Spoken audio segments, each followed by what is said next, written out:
Prime Minister KP Sharma Oli, who has been Prime Minister several times in Nepal, has now stepped down, giving in to this key demand of the protesters, of the Gen Z protesters. This is really quite remarkable that on day 2 of these protests, the Prime Minister has stepped down. He had earlier called for an all-party meeting. However, we had spoken to some of the opposition leaders who were saying that there is no point to this all-party meeting and that the Prime Minister would have to go. And now there you have it. This is the big breaking news now, that the Prime Minister has resigned. KP Sharma Oli, who has been Prime Minister of Nepal at least twice earlier as well, now having to resign in the face of these protests that are taking place in Nepal, that have really gripped Nepal and led to major upheaval, with houses of ministers being set on fire, his own private residence being set on fire, the parliament also breached by the protesters, and a wall of the parliament broken, and arson there as well. So given the kind of protests that have gripped Nepal, the Prime Minister there clearly no choice but having to resign in the face of this massive outpouring of anger and protest on the streets of Kathmandu in Nepal. A lot of it just targeting his government, with several ministers' homes being set on fire, his own private residence being set on fire, the Hilton in Kathmandu also being targeted. This is a huge, this is the big breaking news we're bringing you. Quite remarkable, I have to say. I did not think that it would happen this soon, that the Prime Minister stepped down, but clearly in the face of this kind of unrest, perhaps the discussions that must have been held, and said no choice but to step down. But the government has not all stepped down. That was what the youth was saying. So we'll have to see what happens now, who takes his place.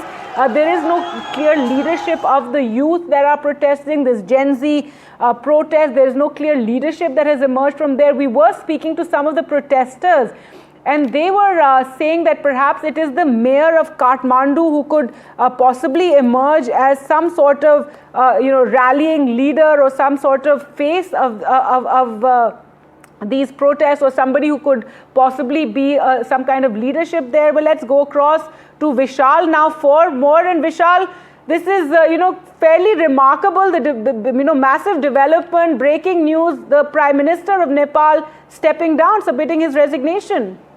Yeah, this was in the making, and gradually we were stepping towards it, and that has indeed happened now. PM KP Sharma Oli has resigned. Earlier in the day, I had also spoken with a Nepalese source. He had told me that he was expected to resign by evening, and he has actually resigned even before that. So this was, as I mentioned, step by step things that have happened, because we've seen that at least 3 to 4 big ministers of the Nepalese government have already resigned, and KP Sharma Oli was under tremendous pressure to continue to resign. So that is what he's chosen, and there were also many unconfirmed reports that suggested that he would be leaving the country. That has not happened, but he has vacated his post, and this comes in the wake of these huge protests that have rocked the country. Lakhs of people are on Kathmandu and the rest of the city's roads, and at least 20 to 25 people have been killed, most of them really young folks. A kid as young as 12 had been killed yesterday. So all of that has culminated into this moment, into KP Sharma Oli's resignation, and he was already under pressure, even before all of this protest started, because ever since the ban was, kicked in, 26 social media apps were banned.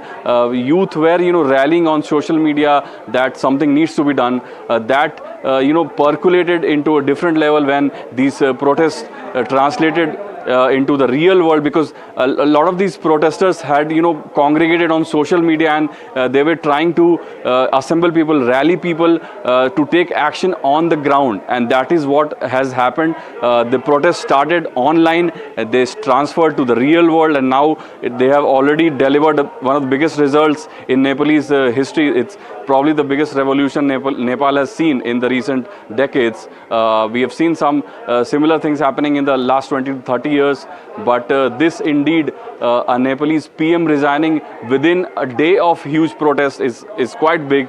So we'll have to see what happens now, because the head of the government has resigned.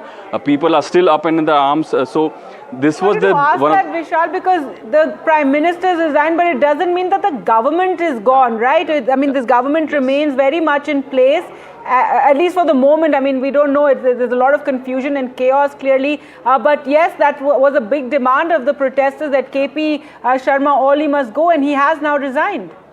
Yes, so the head of the government has now resigned. It's only a matter of time before the government collapses, because his big leaders had already resigned. The health minister had resigned, the energy minister had resigned, and two other senior ministers had already given up their posts. So this was just a matter of time. The government, so to speak, is still in place, but it's just a matter of time before we see dissolution of the parliament.